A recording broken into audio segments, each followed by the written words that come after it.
네, 적폐를 청산하고 공정한 나라를 만들자. 우리 국민들이 촛불을 들고 한겨울을 싸우면서 추구했던 가치입니다. 이 적폐의 핵심은 부패한 정치 권력이기도 하지만 사실 그 뿌리는 재벌이라고 할 수밖에 없습니다. 우리 국민들은 재벌 해체와 이재용 구속을 그래서 현장에서 외쳤습니다. 이 재벌들의 기득권을 제한하지 않고서는 길이 없습니다. 그래서 제가 문재인 후보님께 먼저 좀 단답을 한번 구하고 싶습니다. 지금까지 이재용 또는 박근혜 구속을 말하신 일도 없고 제가 어디서 문장을 하나 보니까 하나하나씩 그렇게 좀 저한테 시간을 좀 주시죠. 짧게. 예. 박근혜 구속에 대해서 발언하는 것은 정치권이 검찰에 가이드라인을 제시하는 것이라 안 된다 이렇게 말씀하셨네요. 3월 23일에 전북 기자회견에서 말씀하셨군요. 그런데 탄핵 촛불 시위 과정에서는 명예로운 퇴진 주장을 하셨습니다. 그때 명예로운 퇴진 이렇게 얘기하면 이거 그냥 명예롭게 집에 갈 수 있게 해주자. 즉 처벌하지 말거나 아주 경하게 하자 이런 뜻인데 이게 사실은 재벌 기득권자들의 기득권을 제한하려고 하는 우리 국민들의 뜻에 맞다고 생각하시는지 구속의 필요성 또는 전에 제가 제안드렸던 사면 금지 약속을 혹시 할 생각이 있으신지 좀 말씀 듣고 싶습니다. 그 문제에 대해서 우리 이재명 후보님 소신이 어떠해도 좋은데 그러나 박근혜 대통령 구속해야 한다.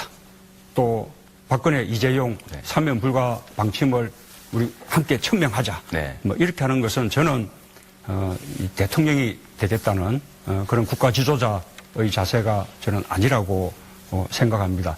그리고 제가 촛불 민심과 함께 해왔다는 것은 우리 촛불 시민들이 누구보다 네. 잘 아는 바입니다. 알겠습니다. 그러니까 여하튼 구속이나 사면 금지 약속을 하기는 어렵다 이런 말씀으로 제가 이해하겠습니다. 거기 더해서 한 말씀을 좀 더 드리면 재벌 기득권을 제한하고 또 법 앞에 평등하다라고 하는 민주공화국의 가치만큼 중요한 건 없다고 생각합니다. 결국은 서민들은 똑같은 범죄를 지어도 다 구속되고 처벌되고 사면받지 못하는데 전직 대통령이었다는 이유로 또 재벌 총수라는 이유로 처벌받지 않고 정치적 고려를 하게 되면 결국 기존에 있던 이 기득권 체제들이 그야말로 해소되지 않는다. 이 불평등한 구조는 계속되지 않습니까? 그래서 저는 똑같이 박근혜도 구속되고 이재용도 구속되고 지위를 이용해서 중범죄를 저질렀으니까 처벌해야 되고 사면하지 말아야 된다. 이런 게 저는 국민의 뜻이라고 생각합니다. 결국 그것 자체가 어찌 보면 재벌 또는 기득권자들에게 유연하신 거 아닙니까? 그래서 결국 그 재벌 기득권에 편향돼 있다라는 생각을 안 할 수가 없는 거죠. 거기다 몇 가지 좀 요소를 더하면 준조세 폐지 말씀하시면서 결국 나중에 바꾸시긴 하셨습니다만 재벌 대기업들이 부담하고 있는 법정 부담금 15조 더하기 후원금 1조 3천억 합친 16조 3천억 폐지하겠다고 발표는 했는데 그 뜻이 아니었다고 하니까 제가 용인은 하겠습니다만 복지 확대해야 되지 않습니까? 이 정도는 한번 기회를 한번 주시고 또 넘어가시죠. 복지는 확대해야 되는데 복지 확대를 위한 재원들은 법인세 인상은 맨 나중에 하겠다. 이것도 결국은 재벌 또는 기득권자 편 아니냐라는 의심을 하게 하는 거죠. 우리 이재명 후보께서 여러 번 재벌 해체 재벌 체제 해체. 재벌 해체라는 표현을 네, 여러 번 알겠습니다. 하셨어요. 네. 또 다른 자리에서는 재벌 체제 해체 또는 재벌 시스템 해체 그렇게 말씀하시기도 하고요. 그런 이제 발언들 때문에 본의가 그것이 아닐지라도 또 많은 기업하는 사람들이 우리 이 더불어민주당에 대해서 정말로 이렇게 이 기업에 대해서 반기업적인 정서를 가지고 있는 거 아니냐 이런 불안감을 네. 갖고 있는 것이 사실입니다. 그러나 제가 지난번에 질문했을 때 그런 뜻이 아니다라고 해명을 하시기 때문에 제가 됐다라고 더 이상 그 부분은 더 지적하지 않는 것입니다. 그런데 우리 이재명 후보님 똑같은 맥락을 알면서 끊임없이 제가 설명을 했음에도 불구하고 또 되풀이 자꾸 말꼬리 잡기식을 하고 다 있는데 합치면 결국 그런 생각이 드는 거죠. 재벌에 대단히 유연하고 우호적이지 않느냐. 네, 그래도 친재벌이라고 표현하지 않아서 다행스럽습니다. 네, 친재벌적 요소가 있습니다. 이게 말씀드려야 되는데 지금 전에 10년의 힘 얘기했지 않습니까? 그 60명 중에 15명이 재벌 사회이사 출신들이에요. 그분들이 결국은 상당한 영향력과 권력을 행사하게 될 겁니다. 문 후보님이 대통령이 되시면. 그러면 그분들이 누구 편을 들겠어요? 저는 문 후보님 주변에 서민과 그야말로 어려운 사람들을 대표하는 사람들이 많이 있다는 얘기를 들어보지 못했어요. 그게 안타까움이죠. 제가 그 말씀 하나만 더 하겠습니다. 우리가 정권을 바꾸기 위해서는 많은 사람들을 우리가 받아들여야 된다라고 말씀하셨잖아요. 우리는 깨끗한 바다와 깨끗한 강을 원하는 것이지 그냥 무조건 강으로 가기 위해서 바다로 가기 위해서 오물들이나 아니면 청산해야 될 세력들까지 다 모아서 오염된 바다를 만드는 건 우리의 꿈이 아니죠. 그냥 정권을 바꾸는 것 자체가 목적이라면 그럴 수도 있습니다만 우리가 바라는 것은 진정한 우리 삶이 바뀌는 세상이 바뀌는 진짜 교체를 원하는 거 아닙니까? 그런데 실제로 준비되어 있는 대통령이신 건 맞는 것 같아요. 대통령이 될 준비를 많이 하시는데 대통령이 돼서 뭘 하실지는 좀 저는 잘 이해가 안 됩니다. 이재명 후보님, 우리가 언제까지 그렇게 편을 탁 갈라서 내 편, 네 편 나누겠습니까?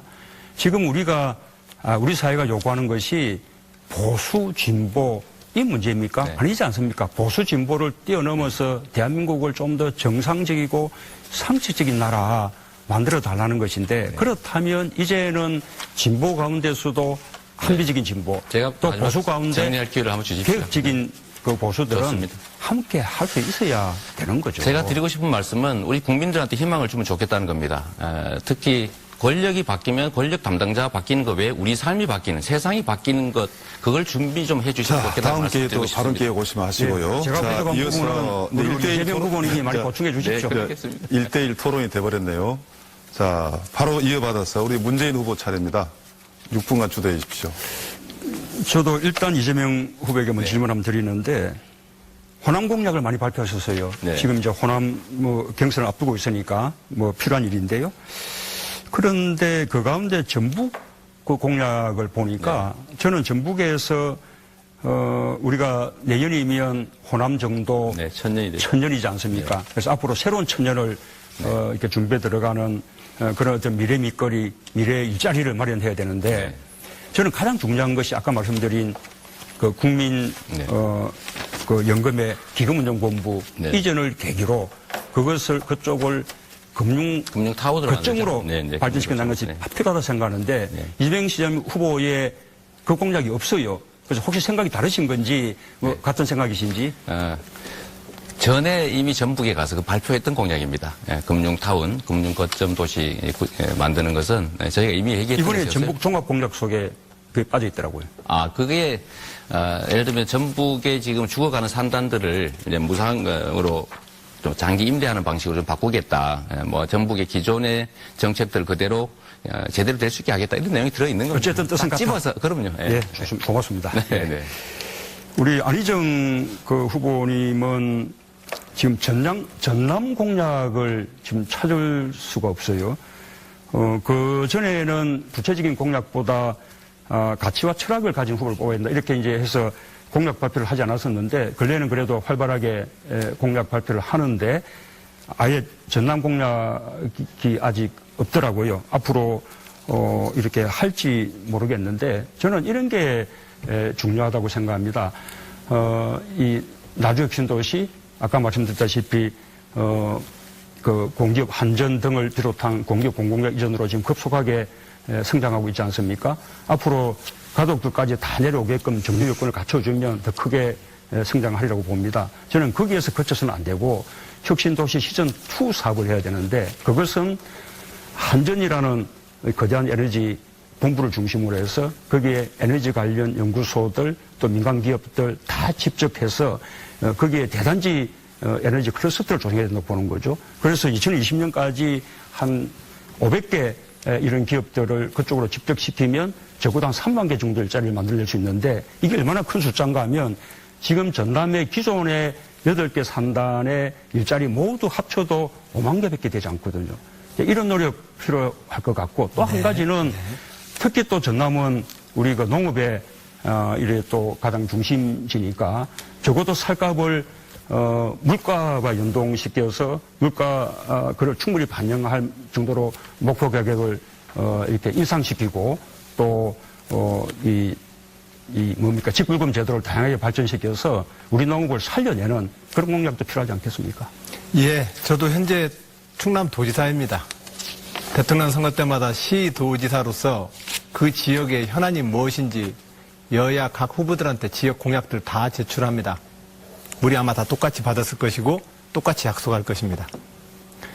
그런데 문제는 지역 현안은 시장 도지사님들이 잘 아시는데 문제는 그 정책을 어떻게 해서 실천할 것이냐 이 문제가 가장 관건입니다. 그런 점에서 국가 운영을 하는 대통령으로서 어떻게 지역 수혜와 차별을 없이 좋은 정치적 리더십을 행사할 것인지, 그리고 예산이 편중되게 집행되지 않기 위해서 예산을 편중하게 만드는 그 구조를 어떻게 깨줄 건지. 왜냐면 도지사로서 다녀보면 줄 없으면 예산 로비도 못 합니다. 우리 지역 출신들이 어디라도 심의관이라도 껴있으면 얘기하기가 편한데 없으면 얘기도 못 합니다. 이런 현실을 대통령이 어떻게 시정해 줄 것인지를 저는 주로 얘기하고 있고, 공약에 대해서는 우리가 모두 거의 같다는 말씀드립니다. 최성 후보님, 늦게 시작했기 때문에 이렇게 정책 공약 발표가 미처 다 준비 안 됐을 수는 그래도 있는데. 최근에 다 했습니다. 네. 그렇습니까? 그런데 광주 공약을 보니까 친환경 자동차 클러스터 조성. 네. 딱 이거 하나밖에 없더라고요. 광주가 아니, 그렇지 않습니다. 그렇습니까? 네. 그런데 10대 공약에서 언론에까지 크게 나와요. 친환경 자동차 클러스터 조성. 이것은 보니까 네. 우리 또 최 후보님이 고양시에서도 네. 마지막 하신 네. 사업이에요. 네. 그런데 거기서 했던 친환경 자동차 클러스터 사업을 찾아보니까 자동차 튜닝과 네. 정비 단지, 네. 그리고 또 테마파크 조성하고 하는 게 이게 이제 주 사업이더라고요. 네. 이제 광주는 그런 차원 가지고는 안 될 텐데 네. 광주의 자동차 100만 대 생산 도시, 네. 특히 전기차, 수소차, 네. 자율주행차 이런 미래형 자동차를 통한 네. 그 목표 꿈에 달성하는 것, 그게 필요하지 않겠습니까? 근데 이제 문 후보님, 캠프에 있는 정책팀한테 좀 혼 좀 내주세요. 제가 10대 공약이라고 해서 광주의 중요한 내용들을 많이 했는데 하나밖에 없다고 하셔버리니까 여기 광주 제 고향에 있는 분들이 저를 어떻게 오해를 할 것 같아서. 그렇다면 예, 정정하겠습니다. 우선 시간이 제가 30초밖에 없네요. 우선은 4차 산업혁명에 준하는 중앙 중심의 이제는 개발 전략이 아니라 자치분권 개헌을 통해서 광주시가 중심이 되고, 또 광주가 전남과 전국이 연결돼서 대한민국을 좌지우지할 수 있는 친환경 자동차 산업, 이런 부분들이 추진되어야 되고, 다만 고양시가 킨텍스가 있고 자동차 클러스터 튜닝이 있기 때문에 이제는 지역 간의 연대, 협치, 협력이 중요한 거다. 네, 아쉽습니다. 자. 이런 말씀으로 제가 이해하겠습니다.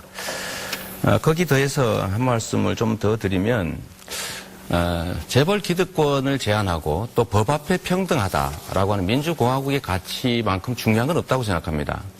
결국은 서민들은 똑같은 범죄를 지어도 다 구속되고 처벌되고 사면받지 못하는데, 전직 대통령이었다는 이유로 또 재벌 총수라는 이유로 처벌받지 않고 정치적 고려를 하게 되면 결국 기존에 있던 이 기득권 체제들이 해소되지 않는다.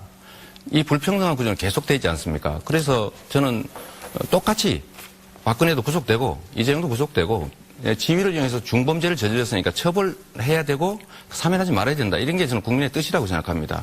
결국 그것 자체가 어찌 보면 재벌 또는 기득권자들에게 유연하신 거 아닙니까? 그래서 결국 그 재벌 기득권에 편향돼 있다라는 생각을 안 할 수가 없는 거죠.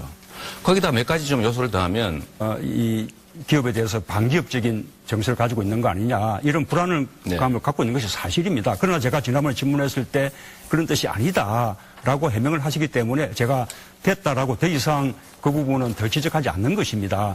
그런데 우리 이재명 후보님 똑같은 맥락을 알면서 끊임없이 제가 설명을 했음에도 불구하고 또 되풀이 자꾸 말꼬리 잡기식을 하고 다 있는데, 합치면 결국 그런 생각이 드는 거죠. 재벌에 대단히 유연하고 우호적이지 않느냐. 그래도 친재벌이라고 표현하지 않아서 다행스럽습니다. 친재벌적 요소가 있습니다. 이게 말씀드려야 되는데, 지금 전에 10년의 힘 얘기했지 않습니까? 그 60명 중에 15명이 재벌 사회이사 출신들이에요. 그분들이 결국은 상당한 영향력과 권력을 행사하게 될 겁니다. 문 후보님이 대통령이 되시면. 그럼 그분들이 누구 편을 들겠어요? 저는 문 후보님 주변에 서민과 그야말로 어려운 사람들을 대표하는 사람들이 많이 있다는 얘기를 들어보지 못했어요.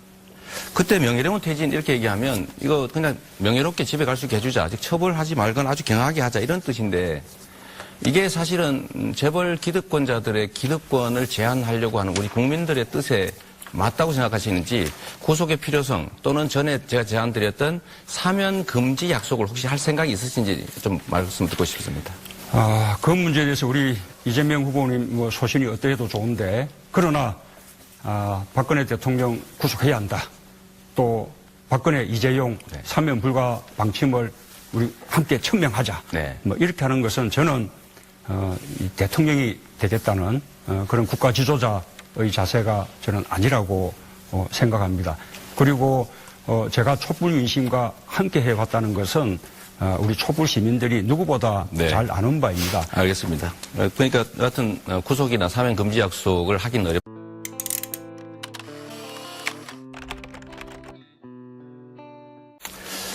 네, 적폐를 청산하고 공정한 나라를 만들자. 우리 국민들이 촛불을 들고 한겨울을 싸우면서 추구했던 가치입니다.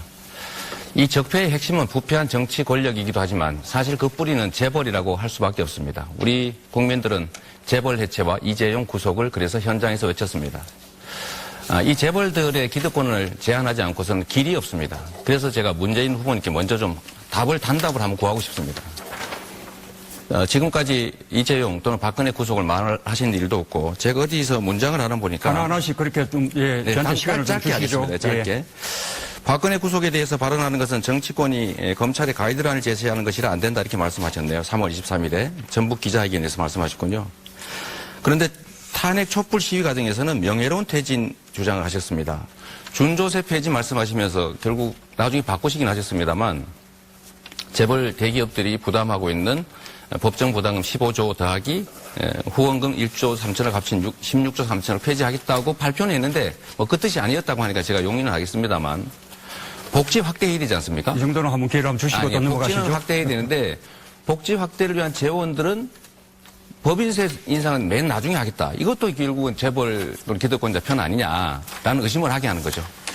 우리 그 이재명 후보께서 여러 번 재벌 해체 재벌 체제 해체. 재벌 해체라는 표현을 네, 여러 번 알겠습니다. 하셨어요. 네. 또 다른 자리에서는 재벌 체제 해체 또는 재벌 시스템 해체 그렇게 말씀하시기도 하고요.